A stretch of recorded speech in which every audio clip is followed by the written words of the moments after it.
So I like my Excel dashboards to look like this, but if your Excel file currently looks like this, how are you even going to get started? Yes, in this video, I'm going to take you from a blank canvas to the blueprint for an Excel dashboard. We've got all our tips on this PDF, so let's get started. First, we're going to think about spacing, and within spacing, we think about BBCC. Yes, we're talking about buffer, bricks, canvas, and composition. So let's start with our bricks. We're going to go ahead with our blank spreadsheet. I'm going to hold down the shift key.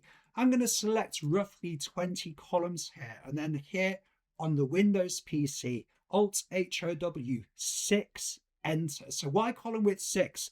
I find 6 is generally a good column width for displaying numbers with 3 to 5 characters in. So these are our basic bricks, column width 6. Then we're going to think about a buffer. Yes, we need a buffer to draw your user's eye into the spreadsheet. So column width 2, I find works well. And then in terms of row height, Alt-HOH, row height 10, works with column width 2. We now have a buffer bringing the user's eye into the spreadsheet. So let's now think about a canvas. Yes, we need a canvas to create something beautiful in Excel. So I'm going to hold down the shift key again. I'm going to select our canvas, and I'm looking for a roughly 3:2 ratio in the area selected here. Just roughly is fine. Think about your TV. What does your TV look like? Yes, it's a nice viewing experience. We want our dashboard to also have that nice viewing experience. I've selected that area. Alt-HBS on the Windows PC gives me an outline, and I want to replicate the buffer on this side too. So Alt-HOW2, and we've suddenly got something that's looking something like a dashboard. Yes, this is our canvas. And finally, we talk about the last C, which is composition. So how do you decide where everything should go on the dashboard? Using pen and paper is one option.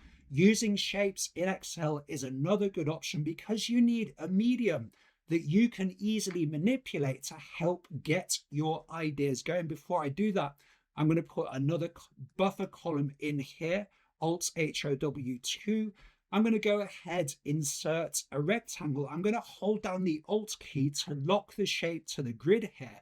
And I'm going to put in a shape that's roughly 1/3 of the width here. Then I'm going to do it again. I'm going to hold down the Control key, duplicate this shape. I'm going to hold down the Control key again, duplicate this shape, and then these columns are going to become buffer columns. And now I'm going to use the F4 key to repeat the last action.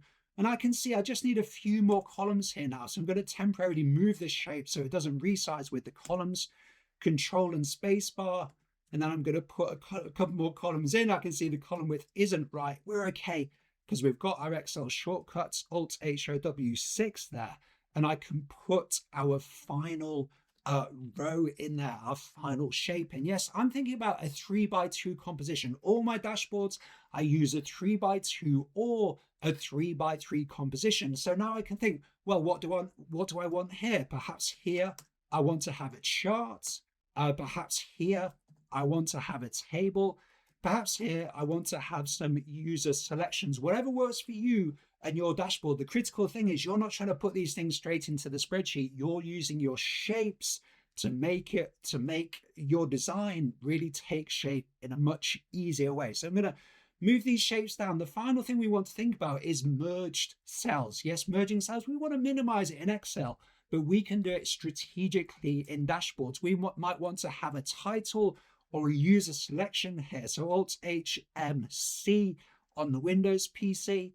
I'm just going to say subtitle here. Once again, Alt-HBS, and we've got our title there. So this is how you create the blueprint. This is how you use space properly to get started with your Excel dashboard. Now, if I had £1 for every time I felt I'd built the perfect spreadsheet with the perfect combination of colors, then come back to it the next day and thought, what on earth was I thinking? I would be a rich man. Yes, color is a rabbit hole in Excel. Over the years, I've simplified my approach, then simplified it again. And now I only use one color. And if you're thinking, well, Chris, what color works best?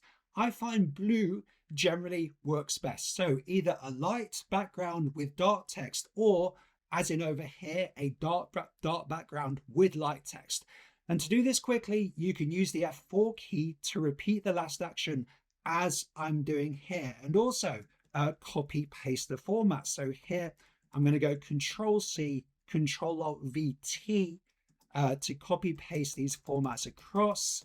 And I'm going to do the same with this area. So using these keyboard shortcuts, we're going to put them all up on the screen.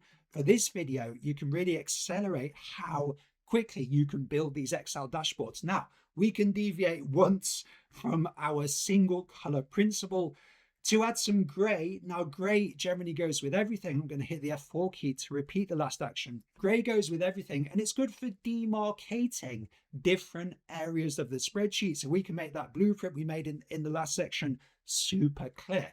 So that's how to format the colors quickly. But what about these flags? They're more than one color, aren't they? I'm going to go ahead, copy this formula over and just change this named range. Now, if you want to know how to do this, the video is linked in the description below, but this is my simple approach to color with Excel dashboards.